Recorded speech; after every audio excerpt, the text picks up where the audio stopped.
Au plaisir de vous retrouver sur Sénégal 7 TV ñu amati mbégte toog fii di leen dégtalaat beneen ci suñu ay numéro muy seen round-up du jour ma ci ànd ak tout le temps ak ki nga xamante ni moom moo di Arona Maguette Niang ñu fas yéene waxtaan ak moom ci li nga xamante ni moom moo di tolluwaayu réew mi xibaar yi fii ak biti réew. Arona maa ngi lay nuyu di la ziar di la bàyyi nga nuyoo.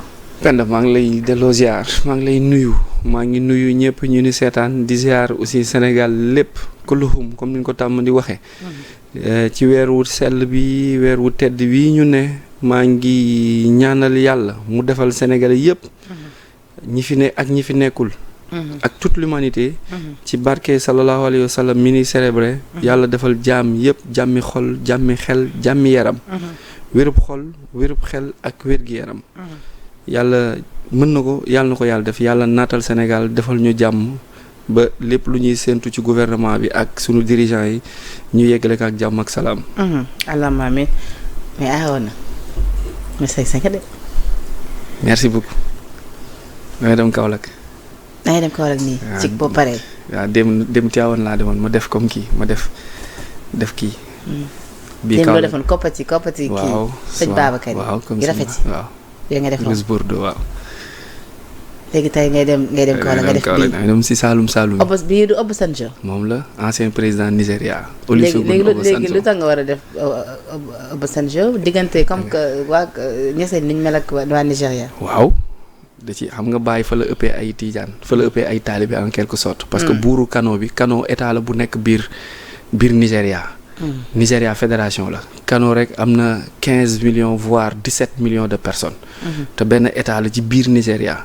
booy xool ña fa ne ñëpp presque ay taalibe Baay lan parce que buur ba taalibe Baay la. ba ko bàyyi seetsee dafa fërëntiku ci suuf tëdd tàlleeku carrément wàcc donc te ñoom ñaar ñu tase woon ca Màkka su bu juumul mu am leer ak yaqin ni kii mooy seexam kii mooy sëriñam moo tax affaire ba tàkkee foofu fuulee foofu. moo tax ñoom bu ñu la gisee nga dëkk Sénégal dañ lay laaj ndax am nga ay millions ndax am nga ay jet privé ndax am nga ay avion parce que dañ naan ñun ñi nga xamante ni Baye daf noo ñamal tuuti rek ñun ñi nga àdduna ak li ci biir ak alal bu dul jeex yéen ñi dëkk ak moom xanaa am ngeen ay avion ak ay kër ak ñun dara yor na ko Saaluma nga wow koŋ gerte fa am ak tiga dëkk waaw. donc lii ancien président bu Nigéria bu tuddoon Olusegun Obasanjo moo fi mosoon ñëw di seet si Ablaye Wade solo woon nii. léegi xam nga ñun suñu tailleur yi ay créateurs lañ. en quelque sorte ils sont très forts en créativité. vite fait ñu daw ñaw lu genre yëre yi mel ni tuddee ko moom. muy ñaw bi tudd Obasanjo. waaw mais yow tey da nga boole Obasanjo ak façon le président ni muy solo. te ni président moom mooy toppandoo de maa ko njëkk a sol yi. président da laa xool. maa ko njëkk a sol lii daf mooy toppandoo. lii Badji moo ko ñëw. mi ngi Parcelles Assainies. président la gën a jaay président yi misal jàpp na ko nag nga ni lii kan moo ko ñëw. Badji la tudd Badji Couture. Badji mun na mi ngi Parcelles Assainies. Badji mun na. styliste modéliste promoteur. il est trop fort ma jaaxal ñoom man yaa sama binôme te ñoom yor la ñuy ñëwal. dinaa Badji ngi lay dégg. te chaque jour nga ni ma dañ lay ñëwal te kenn du ma ñëwal bàyyi di liggéey sa bopp di ma bàyyi ci biir. maa ngi sa doom dëgg de pourtant war nañ mën def plateau ñu bokk tenue de. loolu dañoo war di nural léegi mën ñu nekk ay hôtesse. ci cat daf ñu topp nan wóor waaye tamit mun nga cuubu nag dëkk booy dem adapté ak ñoom. non di cuubu sax c'est que. kon boo waree seet soxna Aïda loo war a sol moom. cantaay ni ñuy soxla. day sañse ba rafet. waaw ñu sañse kenn moom. mais xam nga soxna Aïda day faral di sol ay yëre yu tàkk. yëre yu tàkk góor day sol yëre buy tàkk. moom ma jaaxal comme yow fooy dem da ngay cuubu kay. góor du sol yëre buy tàkk ak fii réew mi toll nii ak loi homosexualité bii ñu war a waxtaan ak yooyu. góor bi sol yëre bu tàkk.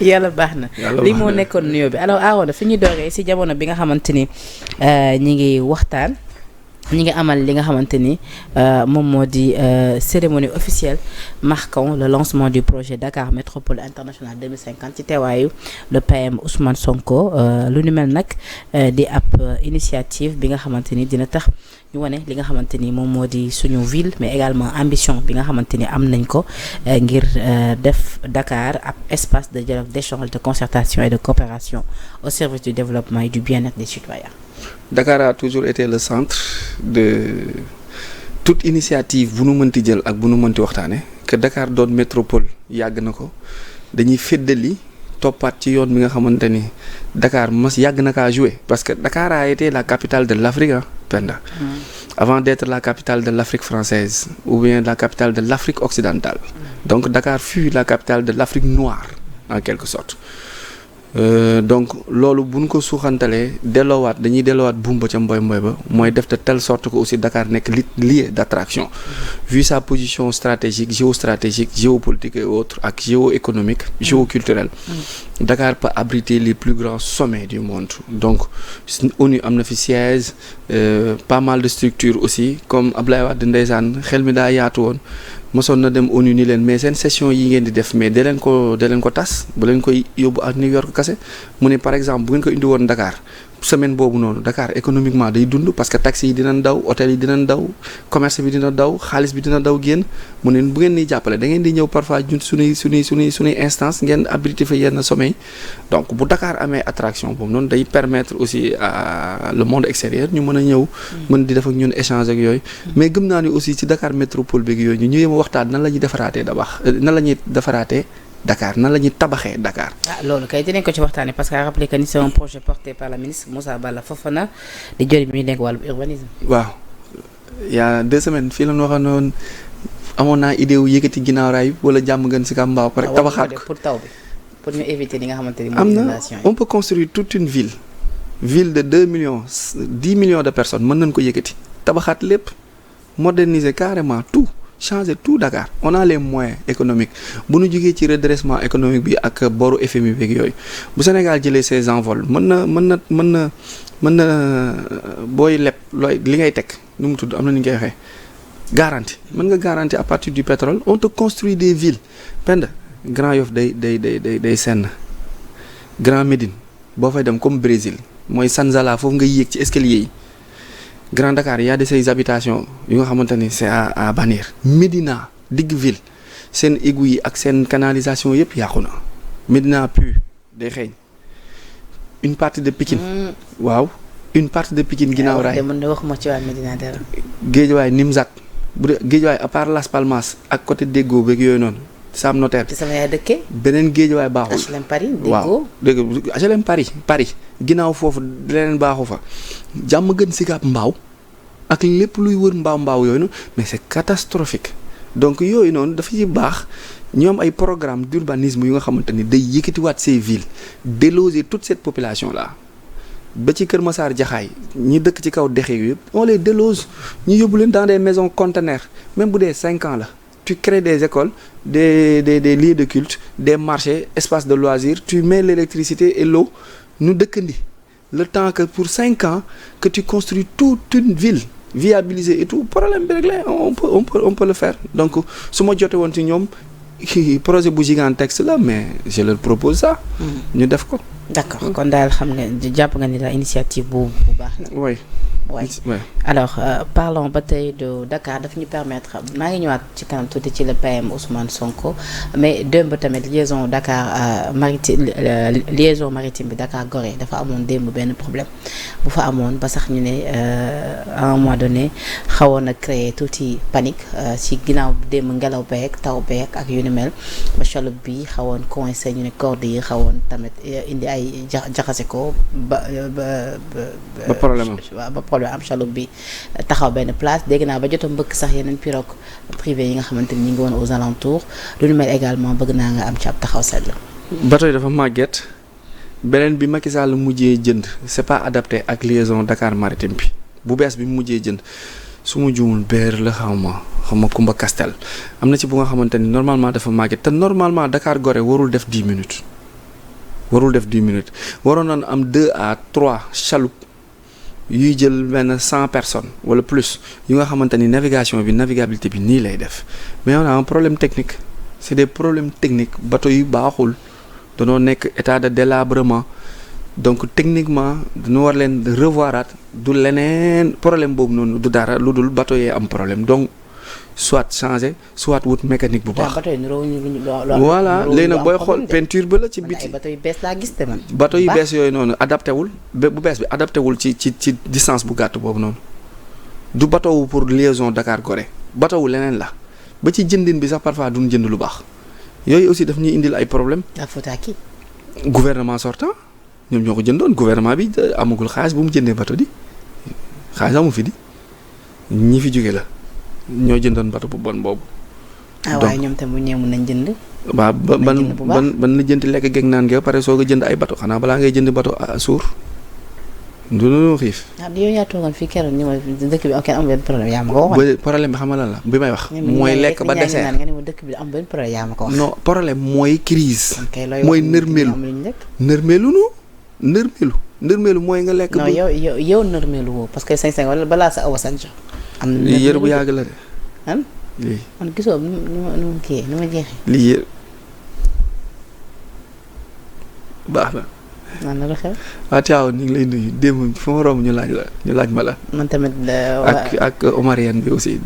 demoon naa fa démb ak Thiaw waa Dagana tamit ñu ngi lay nuyu. fu ma dem Dagana nee naa leen di nga ñëw gàmmu Dagana bi incha allah. ak même tournée bi sax xam naa après peut-être coordination beeg yooyu pour ñu jéem a xool comment nan la bu ñu jugee Podor bu fekkee dañoo jaar par Matam bu ñu jugee Podor balaa ñuy dem Saint-Louis ñu jaar Dagana. waaw boo demee Dagana moo xam naa moom dama lay abal suñu kër rek nga wàcc fa.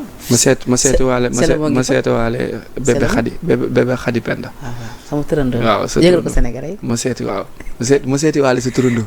sa turandoo bu rafet bi. yàlla na màgg. yàlla na dund. amiin yàlla na li way jur di xaar ci doom yàlla na ko doon. sama mag ji de Idrissa Cissé loolu la def dafa ma tuddee doom. waaw def na lu rafet nag parce que nit boo ko yëgul doo ko tuddee doom. ku sori ci yow rek ngay tuddee sa doom. dëgg la parce que doom daa fort. dëgg la man nag amaguma turandoo. yow turandoo bi waroon nga ci yónnee valise sax yaay sama doomu ndey. waaye dafa yaa nga boo waree génnee du mën a gis mais bu dee toog wax moom di nga ñëw.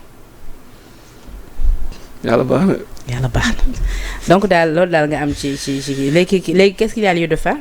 changer bateau yi pour yu ni mel bañ a amati parce que tamit ñu ngi ci période nawet. changer bateau yi. surtout fi ñu toll nii. waay wóor taw xeenu taw. waaw changer bateau yi rek. alors Arona parlons du PM à rappeler que ni dafa war a teew foofee ca France ni ki le 25 septembre ñu dugg ci nag ci weeru septembre donc on peut dire d'ici quelques jours jamono bi nga xamante ni le président mu jógee na France bi mu jógee France tamit par rapport au discours bu mu fa tenir am nañu ko saluer am nañu ci ànd am nañu ci àndul yow ban jàng nga ci am. discours Diomaye wala départ Sonko. discours Diomaye bi ban jàng nga ci am mais également fi ñu mën a xaar le PM ni ki le 25 foofee ci France. ok.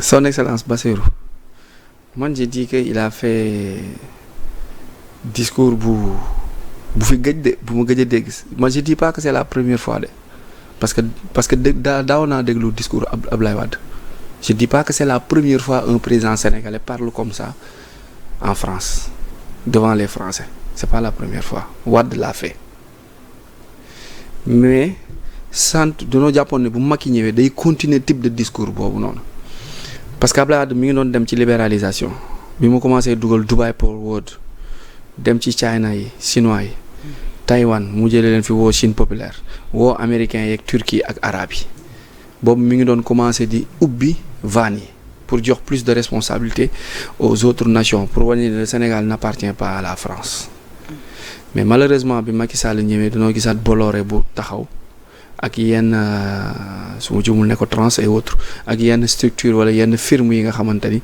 c'est purement française donc si Diomaye revient suivre Pao Macky Sall foofu la ñuy waxee dafa échoué parce que nous tous on a demandé à ce que Sénégal envolé wu commencé sentir souveraineté donc moom discours bi mu def dafa dellu ci principe de campagne yi ñu teniroon mooy rester dans la souveraineté dans le patriotisme aller dans le libéralisme B2B win-win avec les États donc s'il leur parle comme ça tu sens que c'est un président d'une nation devant un président aussi d'une autre nation qui se respecte nga wax li la metti li la neex ak li nga bëgg ak li nga bëggul noonu la président di waxee mais pas président buy dem dans un sommet di dindi sa pinks vert zone rouge di ko nëbb di ko def sa poche di nëbb di dindi drapeau Sénégal bi def sa poche yooyu c'est des images yu nga xamante ni daf ñu metti ba léegi en tant que pays en tant que nation ça doit pas se faire. mais ci rencontre bi nga xamante ni jot na ko def avec les entrepreneurs de France bi nga xamante ni jot na leen convaincre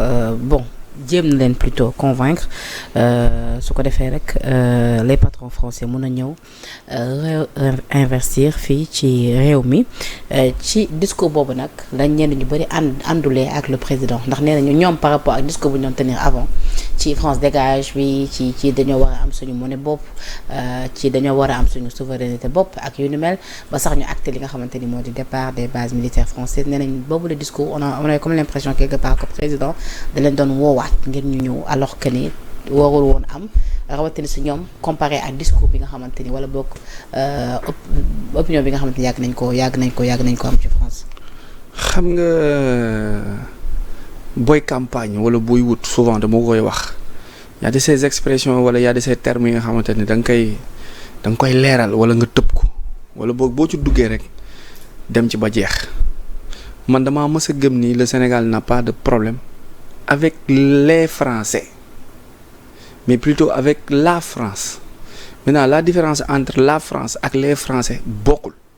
En 2018 notre premier ministre Ousmane Sonko avait prononcé que bu France jaaree fi ñu bëgg mu jaar fa suñuy collaboration ak moom day continuer su jaarul fi ñu bëgg ñu jaar fa France day dégager donc ñoo fàtte histoire 7 ans après archive yaa ngi fi on peut faire sortir vidéo boobu wala discours boobu mu porté woon le Sénégal le gouvernement sénégalais n'a pas de problème avec les Français wala les entreprises françaises France ci boppam état bi gestion étatique bi lan amal problème ak ñun donc si Diomaye essaie son excellence de convaincre les entreprises les firmes multinationales françaises à revenir s'implanter wala partager échanger avec nous moyennant benn cahier de charge wala benn mémorandum bu nga xamante ni exonération bi taxes yi transfert de compétences ak recrutement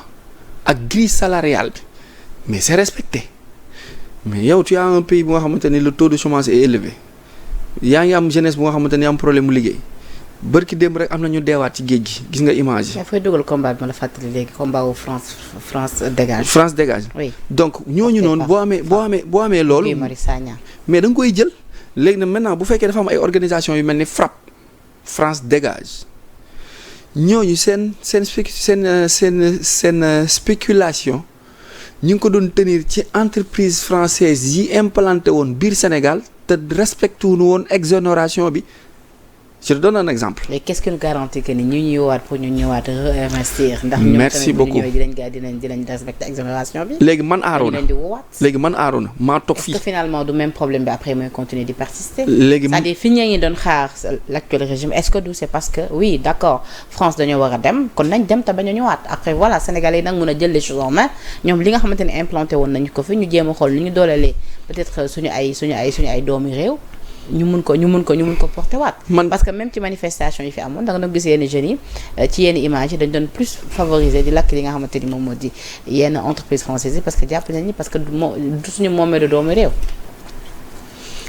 da ngay jël ay entreprises françaises yi nekk fii Macky Sall teggil leen exonération yu ñu amoon yëpp ñu ñëw librement gratuitement dans ce pays ils sucent ils puisent ils partent mais penn loolu ku mu mënti doon nga wax France dégage.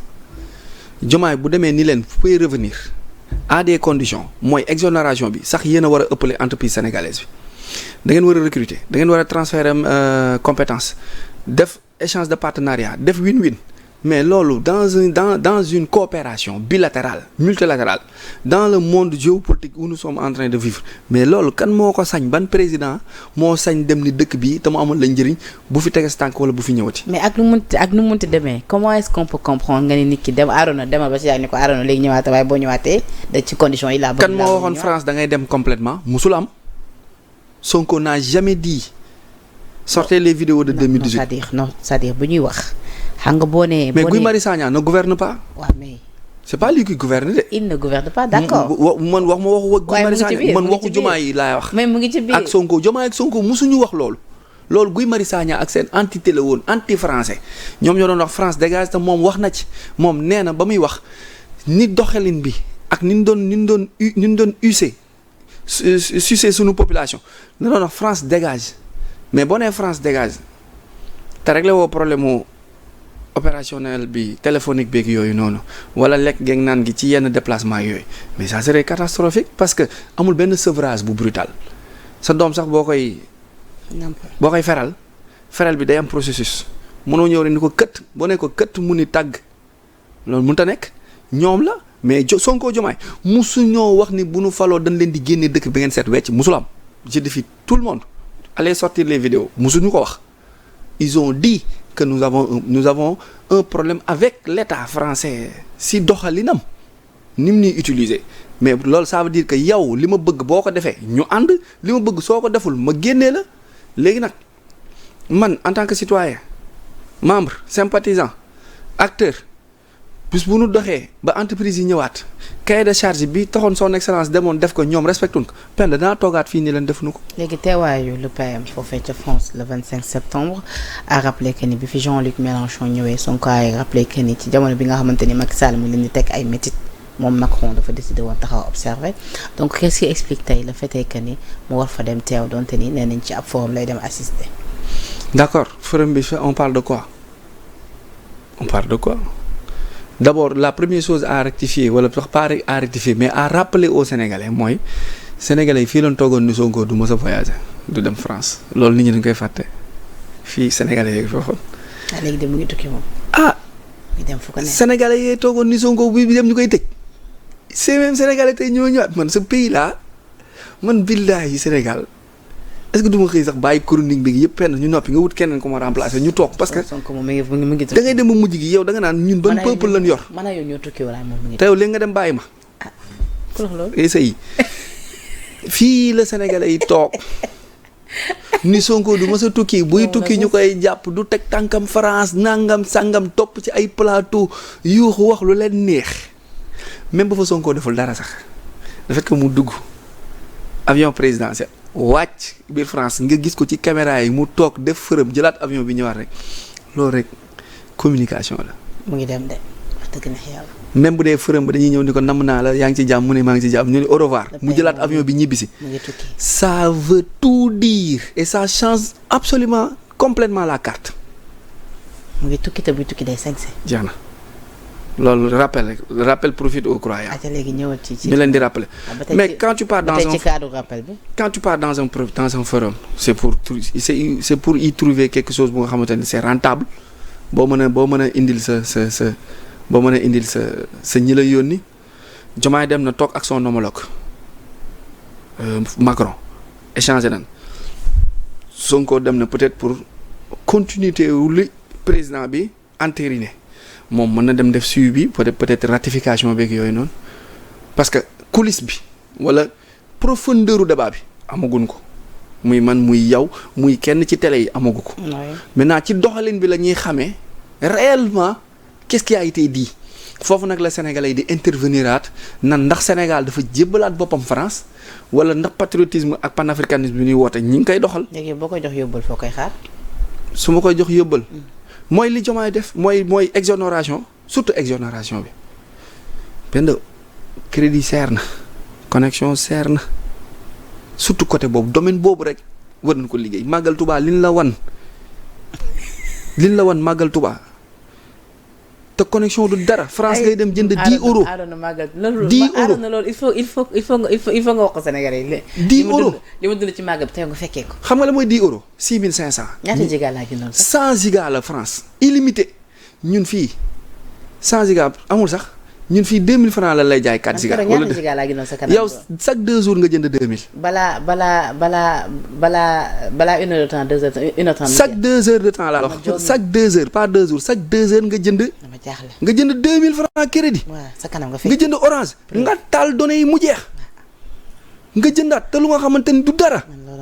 lekk geeg naan gi entreprise yeeg yooyu noonu mu cher seen exonération yi ñu teggil leen ko ñuy ñëw seen entreprise yi ñëw di implanté wu fii di jël suñu xaalis di yanu du yóbbu péage bii da ngay génn Dakar rek da ngay génn péage bu Pikine rek da nga naan nii balaa ngay teggi dugal deuxième jàkkaarloog péage Thiaroye taxaw di la xaar ni la ñaar téeméer nga teg sa loxo nga dawaat tuuti keneen nelawaat indiwaatal noonu nga koy jàppee di fay.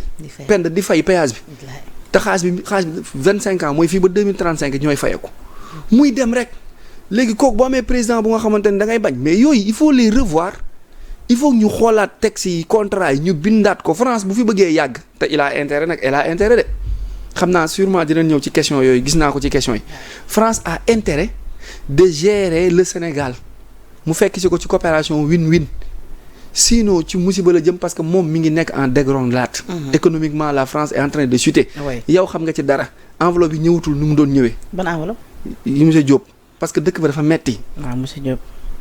la France est en train de chuter économiquement. donc ñoo moom intérêt di dund Sénégal. voilà nee naa ko garaawal Arona mu ngi fi. mais Orange aussi ñu wax ak ñoom aussi Orange ñu wax ak ñoom mënuñu noo jaay connexion 2000 francs ni wax dëgg yàlla Orange yéen tamit nag mënu leen ñu jaay connexion 2000 francs ba pare. mu jeex ci ay 2 jours ay 2 heures de temps 3 heures de temps. maa ngi ñëw léegi ci crise bi mais parlons de Macron. Éric Zemmour nee na le chef de l'État français n'est pas de la carrure du premier président sénégalais qui avait démissionné de son poste de président en 1980 pour laisser la place à Abdou Diouf. Macron n'est ni Charles Quint ni De Gaulle ni Senghor même s'il se sait rejeté, il n'a pas assez de panache pour renoncer au pouvoir, a déclaré Éric Zemmour au micro du JDD. Pour le président de Reconquête, une démission d'Emmanuel Macron est la seule solution pour sortir de la crise. Madame da Éric Zemmour, parlons de la crise bi nga xamante ni Arona bossé na ko léegi te dinañ ci taxaw léegi ci kanam pour indi ci ay am ci li nga xamante ni moom moo di jàngatam moom daal jàpp na ni benn solution moom mooy solution bu baax bi mooy que Emmanuel Macron démissionné mais à rappeler que ni Emmanuel Macron moom mandatam dafa war a dem ba avril 2027 nee na nag Emmanuel Macron amul jukkoy ku mel ni Léopold Sédar Senghor bi nga xamante ni dafa démissionné woon en 1980 pour jox nguur bi ki nga xamante ni moom moo di Abdou Diouf. mais il a parfaitement raison parfois il dit des conneries mais sur ça il a raison Zemmour il a raison bon en quelque sorte Macron est le président français le plus nul de la Ve République wala de toutes les républiques françaises mooy ki nga xamante ni par son bilan par ses faits par ses actes non mais c'est catastrophique sur tous les plans loolu français yi xam nañ ko français yi bopp xam nañ li ñuy dund nii mësuñu ko dund ci seen àdduna li ñuy dund nii mësuñu ko dund seen àdduna c'est catastrophique économiquement Macron n'a pas pu gérer la France ba France mi ngi dégringolade xam nga ñun ay boru 18 000 milliards de francs CFA la nam France mi ngi ci 50 000 milliards d'euros de dette te day yokk donc mi ngi dem ci benn récession économique bu nga xamante ni xam nga lan moo nar a xew fii ak 5 ans xam nga lan moo nar a xew fii ak 5 ans xam nga lan moo nar a xew fii ak 5 ans français yi ñooy jël vol ak visa di ñëw Sénégal fii di liggéey si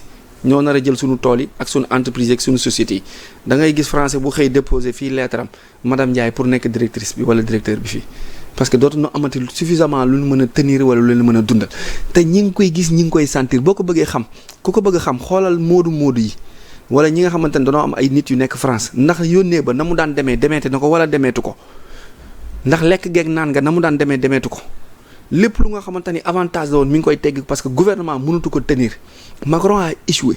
loolu tax est-ce que c'est la raison pour laquelle Zemmour parle tey jii peut-être. de démission bon, voilà de démission. mais effectivement François Hollande bi affaire yi méttee dafa ni carrément je me candidate pas pour les prochaines élections mënutuma ko tenir mu daal di céder maintenant la véritable candidate était Le Pen Marine Le Pen bi nga xamante ni dóor nañ ko rabat d'arrêt ça veut dire que moom 2027 mënutu nekk candidat. takkaloon nañ ko sax bracelet électronique. waaw takkal ko ay pot génne ko ci ligne bi carrément tege ko ne nekk ak yow extrémiste nga. tu pourras pas diriger maintenant Macron est dans un mécanisme suit un calendrier bu nga xamante ni même si la France chute moom yoonam nekku ci parce que boo demee bay alimenter une guerre di investir des centaines de milliards dans une guerre bu nga xamante ni entre Zelensky ak Poutine bu nga xamante ni doo ci gagner dara sans rien du tout donc kooku il n'a rien à rendre français seen bopp ils sont plus d'accord sur sa fonction de faire maintenant 2 options mën naa xew ba 3 sax mooy mën na démissionner avant 2027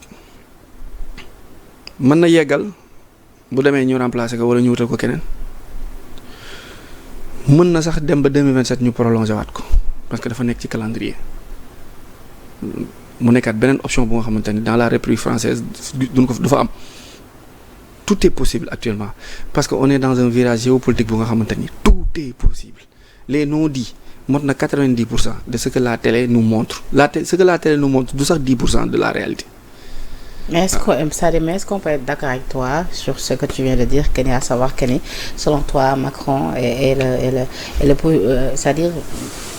le plus mauvais président de la France, compte tenu du fait que ni dafa am fu ñu jóge avec la Covid, donc mu nekk crise bu nga xamante ni àdduna bi yëpp ko sentir ak yu ni mel, donc ñu bëri tamit jóge ci gis seen économie nërmeelu ak yu ni mel, c'est-à-dire peut-on parler vraiment wala de mauvaise présidence. Non, c'est-à-dire je veux dire est-ce que lu ni mel justifié wul un tout petit peu tey jii la crise que traverse la France. Non, mënu ko justifier. Je veux dire même si ce n'était pas Macron. waaw même bu doon keneen la tombeel. Voilà. est-ce que du mënu ko justifier xam nga tax mënu ko justifier Italie ko gën a sonn te Italie amul colonie Afrique te mi ngi dund. Chine fa affaire ba dégagé woo ña ngay dund. États-Unis par contre sax seen taux de chômage Trump da ko wàccee léegi mu nul léegi seen taux de chômage nul. Pourquoi pas la France Angleterre ak les pays scandinaves génn nañ ci te ñun ñëpp dundoo woon Covid bi et pourtant la France a 14 pays yu muy sucé économiquement muy jël seen alal les 11 accords du secret du franc CFA le bilan financier mooy 11e accord bi nga xamante ni de nos ressources dañoo am droit di ko rendre compte la France l'uranium du Niger du Burkina l'or du Mali et autres qui alimentait la France ba France nekk 4e puissance en termes de réserve en or te suufu France amul pepp or. te France mooy 4e réservoir fan la ko doon jëlee Air France bi Dakar Paris Bamako bi nga xamante ni GP bi ak Maliens yi xam nga doon mën a voyager ak yooyu bi ko AS daggee mais économiquement France dafa nekk di chuter kon donc économie France ci fan la reposer woon mais sur l'Afrique looloo waral nag ñu bari di poser question ni Diomaye demee ak Sonko dem bu nu demul dagg buum bi waaye woo France ci négociation kaay ñu def 50-50 France moo ëpp intérêt France moo gën a yàkkamti Macron moo gën a yàkkamti Diomaye que Diomaye.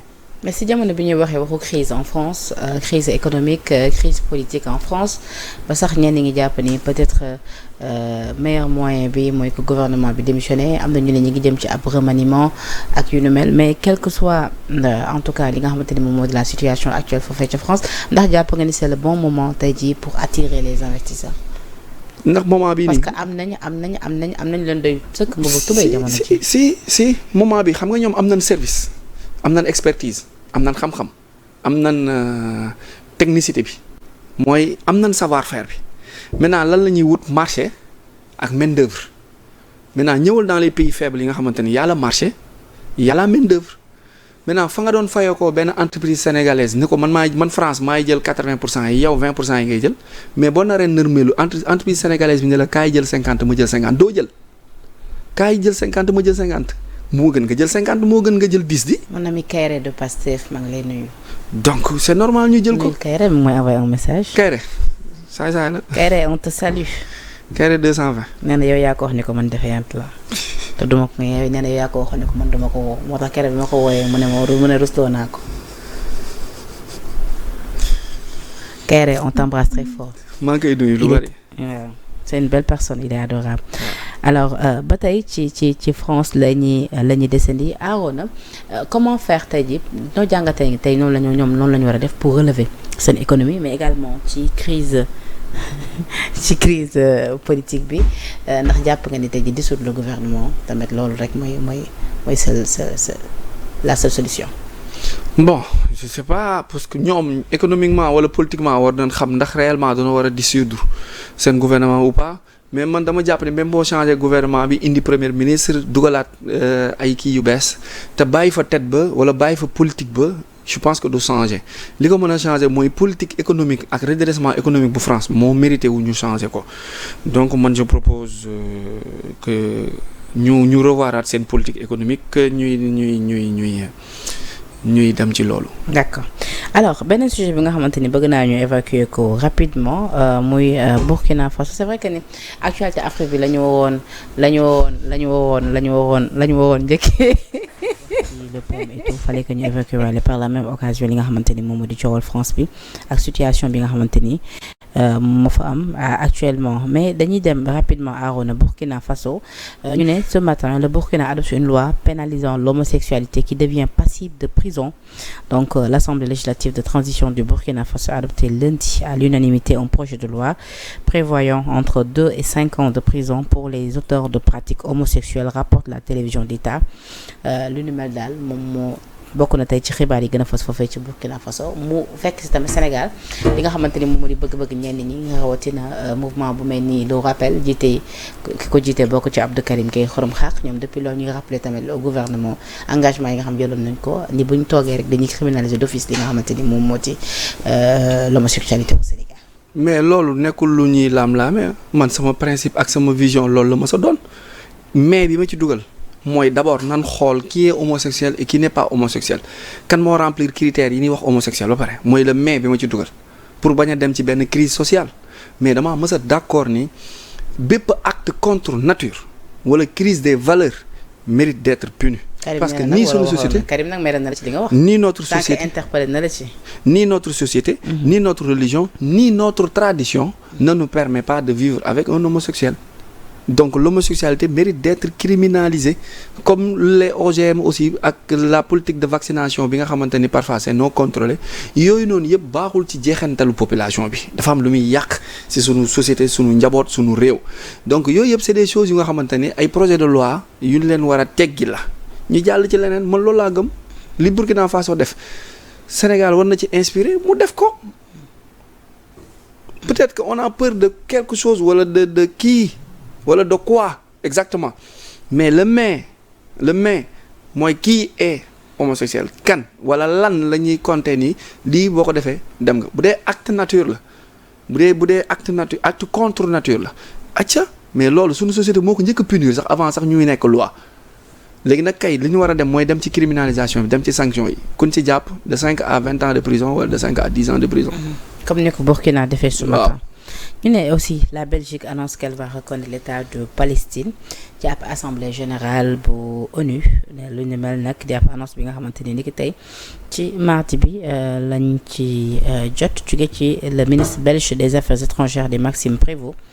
Donc nag lu ñu mel daal la ñu xamle à rappeler que ni nag ci boobule jamono fekk si na annonce bi nga xamante ni tamit France defoon nañ ko ñu ñoom it dinañ jëm ci reconnaître li nga xamante ni moom moo di l'État palestinien.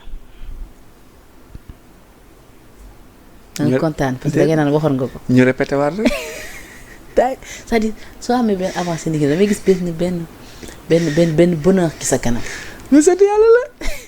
ah fenn di sant yàlla tey vaar bi bu ñaawoon bu vaar bi metti woon nii tey du neex dégg wax dëgg yàlla du neex dégg léegi nag bu vaar bi positif mais dañ koy delloo borom bi rek sante ko yàlla rek comme nag yàlla moo nu wàccee ci dëkk bu nga xamante ne les gens sont impulsifs émotionnels xam nga émotifs ak yooyu noonu dans le show mën nañ la kii mais dans le temps da ngay gis ni après tekk dañuy suivre bon. mais foo tegoon ci boobu de jamono que ni dinañ jëm ci état yëpp dem bay reconnaître li nga xamante ni moom moo di Palestine. waaw parce que dafa am benn programme bu tudd pacte d'Abraham les accords d'Abraham Trump da ko initier quand je disais que ni il va rencontrer Poutine te ñoom ñaar ñi ngi rencontrer bu ñu jugee. dégg naa ñu ne démb dafa am ñu jàppoon dafa dee.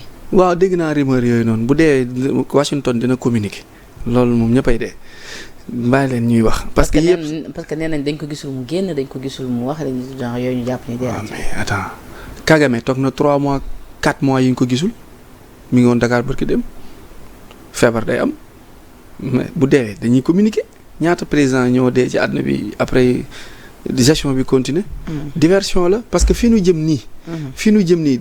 il aura raison seen kaw parce que bu rencontrer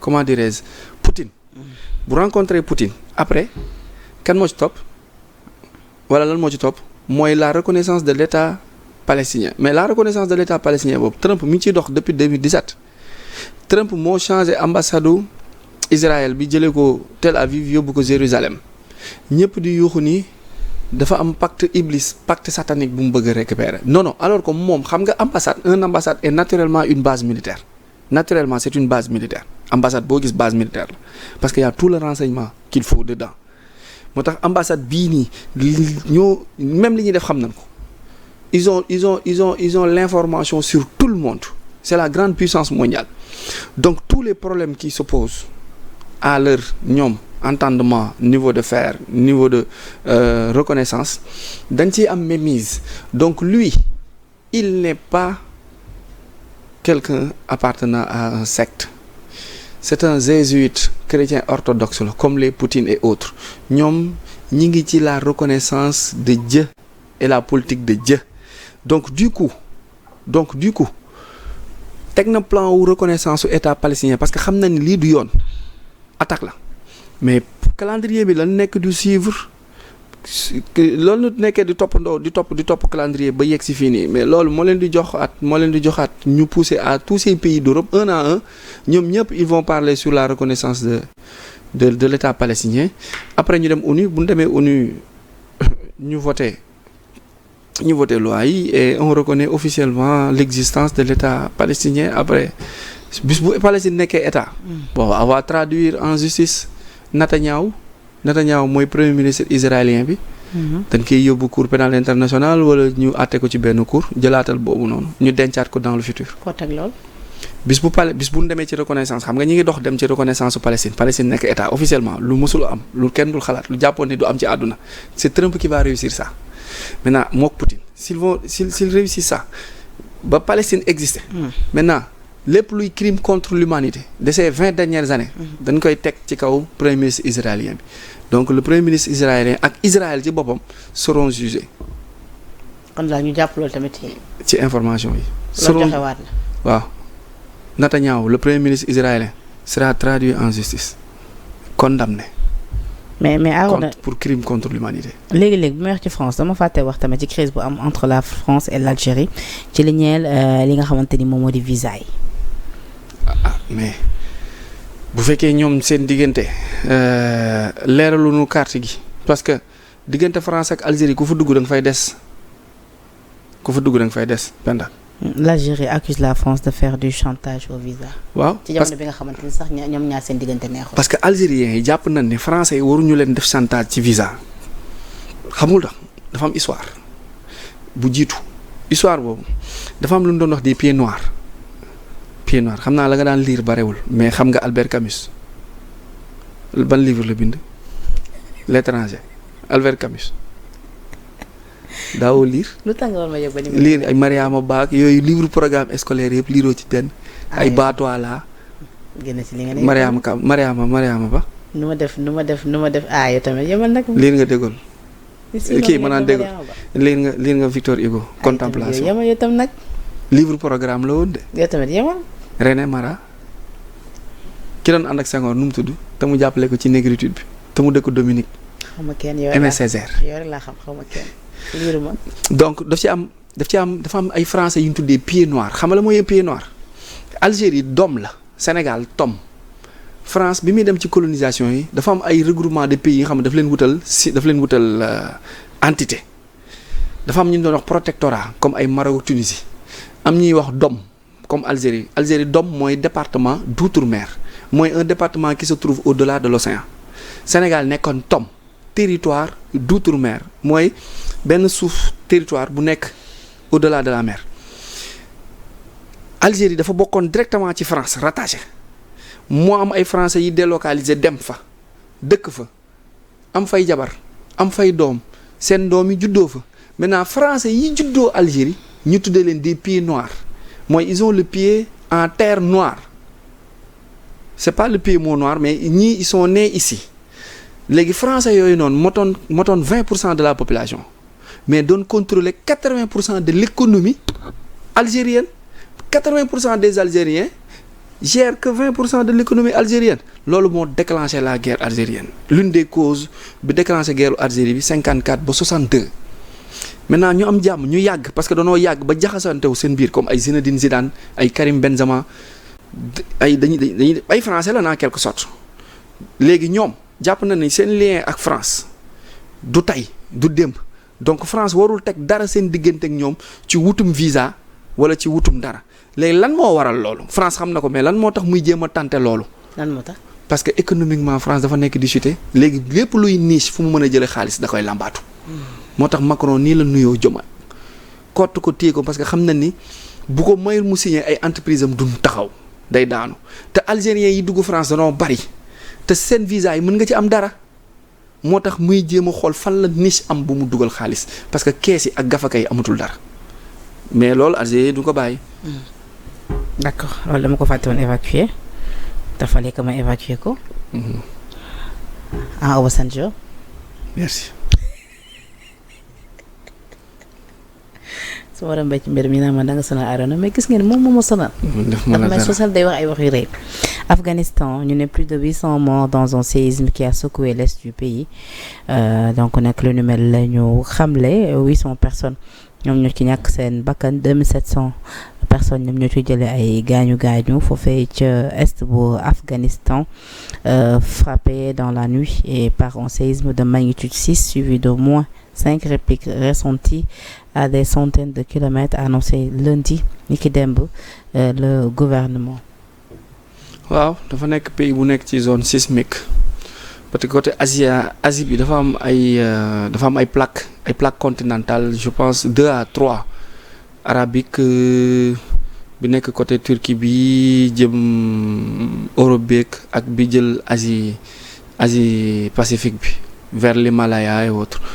donc zone rocheuse la ay Afghanistan dëkk la bu bëri ay montagnes ñi doon xeex révolution bi ñoom ñoo tudd des talibans talibé diminutif foofu la jógee taliban ci talibé ci taliban la jógee donc mu nekk dëkk bu nga xamante ne dafa bëri ay montagnes ay roches ay xeer ay composition sismique c'est normal que aussi de temps en temps seen suuf di yëngatu bu fekkee meluñu comme Japon xam ne mën nañ prévoir déplacement wala mouvement sismique volcanique yi pour mën a préparer wu déguerpir avant que accident bi di am donc techniquement scientifiquement Afghanistan amagul peut-être moyens yi leen di permettre ñu mën di prévenir à temps wala di mën di moytu wala di mën di déplacer wu malheureusement bu fa séisme jaaree séisme mooy suuf su yëngu suuf lan mooy waral suuf si di yëngu day am lu ñuy wax la tectonique des plaques mooy ñaari plaque day mel ni ñaari contreplaqué yu daje fi ñuy daje foofu bu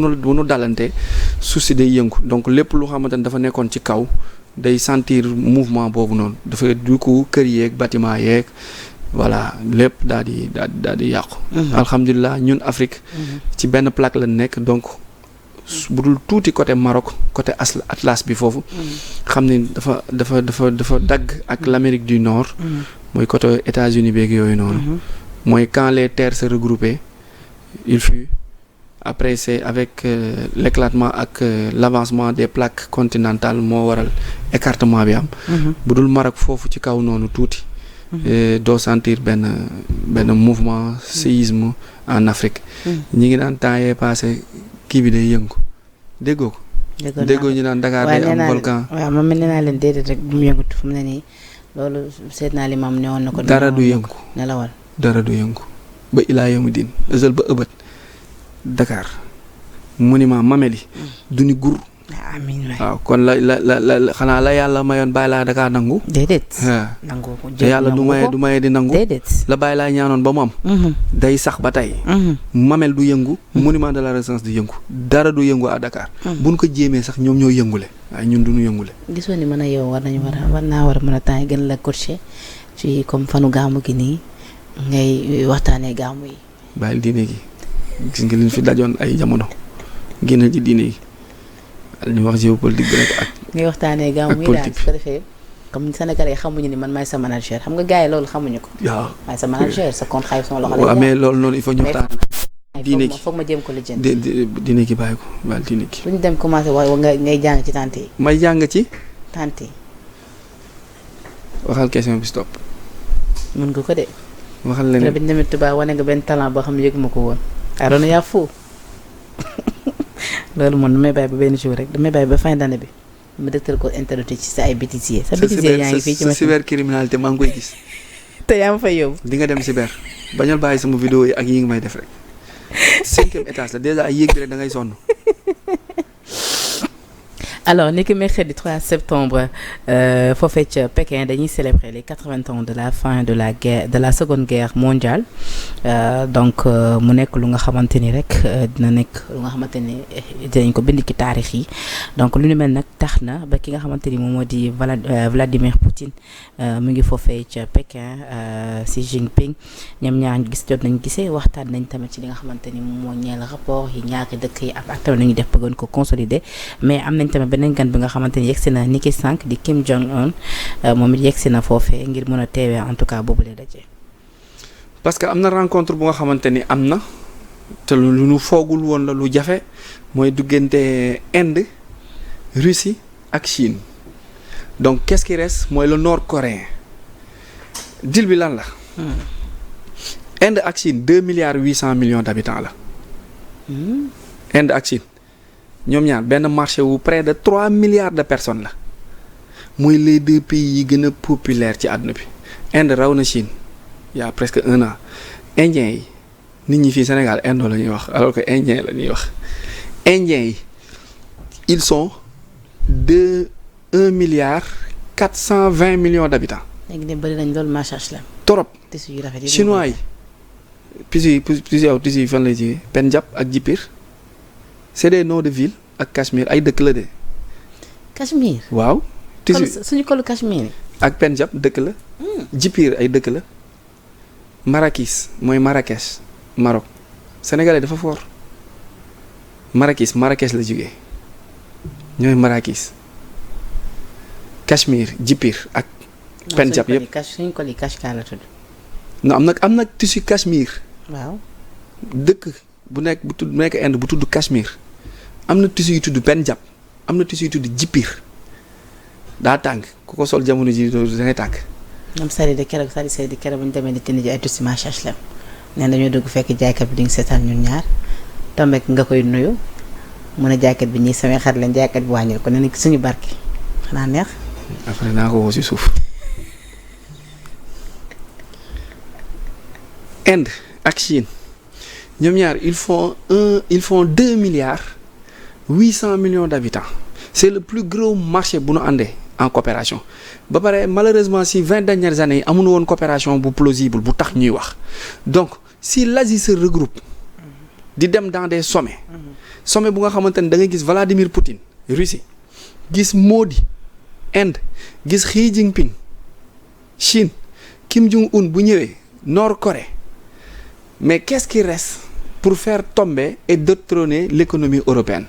L'Europe est en agonie ba pare politique boobu yëpp Amérique moo ko nekk di coacher le dollar va chuter jàppaatal dañuy dem ci beneen mécanisme bu tudd dédollarisation le dollar Trump dina fexe ba dollar dootul nekkati monnaie internationale parce que le fait que mu nekk monnaie internationale da koy diisal économiquement day def de telle sorte que dollar bi nekk une monnaie américaine puissante bu nga xamante ni boo duggee biir États-Unis tu sens que dëkk bi am na alal les gens sont riches que mu koy def benn monnaie bu nga xamante ni day doon référence internationale maintenant l'Amérique bi nga xamante ni moo créé Europe ak Union européenne l'Union européenne a été manipulée manigancée et créée par les États-Unis indirectement comme ni Europe créé des entités comme CEDEAO comme ay UEMOA comme ay unité africaine suñu organisation yi européens yi ñoo leen phagocyté créé leen de telle sorte que ñoom ñu mën di ñu puiser comme ay AOF yi fi amoon ak AAF noonu la Amérique nootee Europe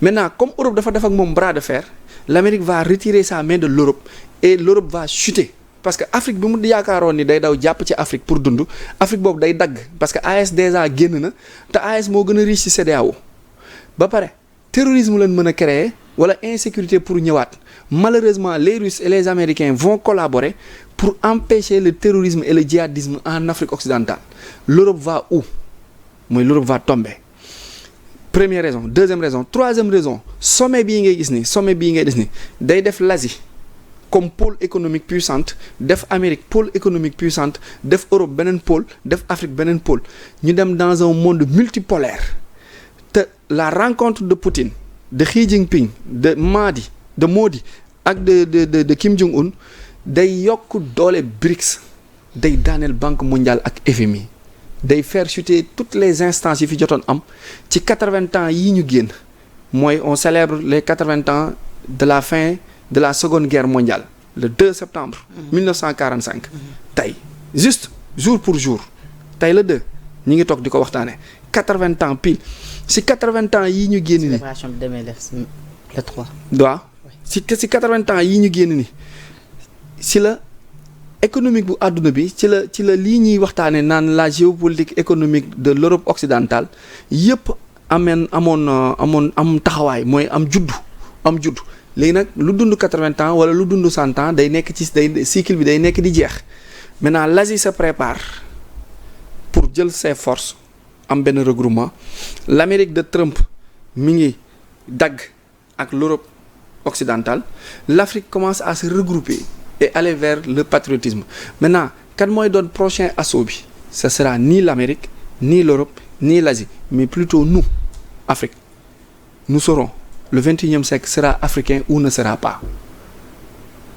donc on est dans les bases moo tax ils se courent ñoom ñëpp di def en collaboration ak les pays de l'AES ak Sénégal ak pas mal de pays pour xam nañ ni fii la parce que 60% des richesses wala de la richesse mondiale est en terre africaine. Une rencontre également entre les 3 chefs d'État est prévue. waaw parce que bu ñu dajaloo rek mooy dañuy def benn consortium bu nga xamante ni ça va leur permettre de gérer économiquement parce que dañuy dem ci benn déchirure dañuy dem ci benn séparation des pôles mooy mondialisation comme ni ñu ko jàppee mu am centre dominant triade bi am les périphéries yooyu day tas maintenant bu tasee comme benn affaire buy exploser bu la fekkul nga jafandu bu la fekkul ngeen def bras de fer ngeen jàppante bu nee tëll individuellement yi dañuy tas ñi nekk en groupe nag ñooy rester ancré moo tax l'Asie se regroupe l'Amérique 53 états la 50 états la moom mën na wéeru ci boppam Afrique benn bloc la Afrique subsaharienne ñoom it mën nañ wóor seen mën nañ jàppante moo tax l'Asie aussi ça sert bien vrai que Asie moo ëpp bipolarité multipolarité en termes de nuro foofu ngay gis ay Mongols ay Chinois ay Philippines ay naar ay russe dafa bëri ay peuples yu nuróowul donc ñoom seen culture dafa diversifiée mais loolu mooy seen force donc si se regroupe l'Amérique se regroupe mais c'est fini pour l'Europe léegi nag loolu la ñoom Macron yeeg yooyu xam moo tax Belgique di daw gaaw di def reconnaissance su état Palestine pour daw far ci nouvelle carte mondiale bi nga xamante ni moo nar a dessiné wu entre 27 et 2030. alors Arona dina bàyyi nga tàggatoo le mot de la fin mais Mabouba Diagne sa xarit gis naa ko mu fekk ci ay vidéo de. mooy fii Diomaye waxee xale bu jigéen bi envoyé woon naa la message tontu woo ma. non du boobu du boobu. Diomaye tamit wax na loolu xale bu jigéen boobu kan la. Agrobep benn entrepreneur agricole business woman bu yëngu ci dans l'agriculture. kon tontu ko de. pen la loolu leçon la war a yan xale bu jigéen bi. yow mi di joxe ay cours de motivation. ni foofu la ñuy jeexalee. pen la loolu dafa war a yee képp kuy jigéen. Penda yaa ngi may dégg tegal sa téléphone bi nga déglu ma yow laay waxal. maa ngi lay dégg man kay fu mu ne nii nag lu conseil boobu yeneen jigéen ñi koy jox mais pas man. ak ñëpp nag nit. waroo xeeb waroo sàggane. waroo yeexantal wala waroo négliger wala waroo jàpp ni kii daal aw ma ak moom compte rendu wala waruma ko lijjanti j'ai rien contre la fille waxuma ak moom j'en profite juste pour donner une leçon. bëri na ci xale yu jigéen yi nga xamante ni fan ne ñoo fa teg seen bopp bu nu jigéen di kaas rek. bëri na jamono ci xale yu jigéen ñi nga xamante ne dañuy tànn dañuy segg. dañuy seet ak di xool yaay kan lan nga am fan nga ne noo toll lu ne sa poos fan ngay xëyee. yaa ngi rek la wax say compte. non ma compte fan ngay xëyee leçon bii nii ça montre à toute la classe féminine que kii wax ak yow tey. ay jigéen ñi nga jël tontuwul ñu kii wax ak yow tey naa la de sama waa ji wuyu woo ko. ëllëg mën nga am ci moom soxla. loolu du pour diggante jigéen ak góor rek. mais diggante nit ak nit la. te rapport trimestriel Nations Unies 2025 bi. xam nga lu mu wax. nee na sur les 7 milliards 800. de personnes yi nekk ci àdduna bi. près de 5 milliards 300 yëpp ay jigéen lañ. 5 milliards 300 yi ay jigéen lañ. 2,5 millions yi ñooy 2,5 milliards yi ñooy ay góor. même ONU boobu moo ni woon nous sommes à 1 homme pour 6 femmes pour équilibre am pour jigéen ñi ci àdduna bi yëpp am jëkkër góor bu ne na takk juróom-benn. sama jëkkër de moom du takk. pour ñu tolloo loolu moo lay wan ni jigéen ñi ni ñuy juddoo ak ni ñu baree par rapport ak góor ñi ba pare góor ñi nekk en état de production bareetunu parce que ñii ay infirme lañ. ba sepp nga ci monsieur Diop. ñii blessé nañ ñii ñi ngi ci kaso bi ñii ay homosexuels lañ ñii dañoo feebar mënuñu jur. donc boo leen réduire ci 2,5 yooyu noonu doom qui existe dans le monde. ay 1 et quelques ñooy des ci 1 et quelques yooyu noonu sur 5,3. ça veut dire que on est à 1 homme pour 6 femmes pour que équilibre total am. mani kon déséquilibre. donc moo tax yàlla ay waxam du lu ñuy fooye ba mu naan takk leen yàlla sax waxul takk leen benn ñaar ñett wala ñeent ay la wax ay benn ay ñaar la wax. boobu peut-être que oustaz yi bari duñ ci jubóo moom yàlla ay ñaar la wax ay benn ay ñaar ça veut dire que kon mën naa sax ëpp jamono mën na dem ba nu interpréter autrement le Coran ba góor di dem bay takk 6 wala 8 jabar. léegi nag xale yu jigéen ñi bu ngeen xamee loolu. kon ma xam ni déséquilibre dina am. non monsieur Diop dina takkaat bu ngeen xamee loolu parce que da ngaa sikk yamoo su ngeen xamee loolu. da ngeen di dem ak modestie ngeen dem ak dal ngeen dem ak li seen diine di wax ak li diine wax li yàlla wax ngeen ne ci jigéen moo lay bloqué Instagram TikTok Facebook WhatsApp ak SMS normal ngeen xuloo de ba pare mun naa la tu n'as pas cherché à me joindre. bi nga siiwee ba tey di xuloo di indil problème ñaata gen ñoo la bàyyi yi nga yàq di la indil problème. donc nit ku mel noonu nit ku nga xamante ni elle est insatiable. man toog naa ak yow de gis naa ay gel yu la woo de ni la xamuñu woon ni finalement di nga tekki ci réew mi. insatiable nit ku mel noonu ñu ngi lay message. nit ku mel noonu ku nga xamante ni dafa doy waar. waaye li nga wax téléphone tamit bari na de. nit ku doy waar ni yow mosuma ko gis wasalaam merci beaucoup. mais pas de danse ma bu wéy doo ci wax. jotaa nga ko. temps bi jeex na incha allah. tey ma woo sa xarit la tout le temps da nga koy jox ay astuces ci agriculture bi parce que nee nga mbay moom da nga ko xam da nga ko maîtriser sa domaine la ndax seen kër yéen da ngeen xam suuf loolu nga yàgg wax de. ma woo danse na danse yu am solo ci keroog ci forum africain sur le système alimentaire. mais nit rek la mën a doon. gis nga ko mooy Youssou Ndour bi ñu teg. nit rek la mën a doon. xale nag ci commentaire yi waa Arona. pare guñ émission bi de. émission bi jeexul waxuma léegi ñu tàggatoo. doo commenté ci moom wala ba nga jàllale sa message ci gëli rek nga pare. message bi da nga ko dagg bàyyi ba mu yàgg peut-être leçon de morale la. non parce que xam naa ni man je te connais xam naa ni li ngay wax nii c'est-à-dire dafa am ñoo ciblé xam naa ni am nga ñaari gël ñett yooyu jàllale message bi non je te connais. damay lancer message. damay jàngale. loolu internet yi nga koy gëm la mi mën a yow on se connaît. am nañu la bloqué woon mais garaawul instant bi dinañ ko réccu du dëgg aar naa mu solo donc maa ngi lay nuyuwaat di la jaajëfal di la wax ne waxaat ni 5-5 daal yi nag fu mu jógee. daal yi Femme Seck moom moo ko yónnee cadeau anniversaire. Allemagne. Femme ay croco la. Femme yónnee na daal di rafet waaye. daal di rafet sax. ñoo bokkoon classe. Femme. waaw. ci ngay ci moom tamit si ñi ngay wala bokk. non moom jëkkëram yëpp ñu ngi may ñoo monsieur Simon maa ngi koy nuyu au passage ak Aram doom jéeg. kon moom rëcc na ci say griffe. samay. say griffe. jërëjëf Arona Maguette Niang. jërëjëf benn bët.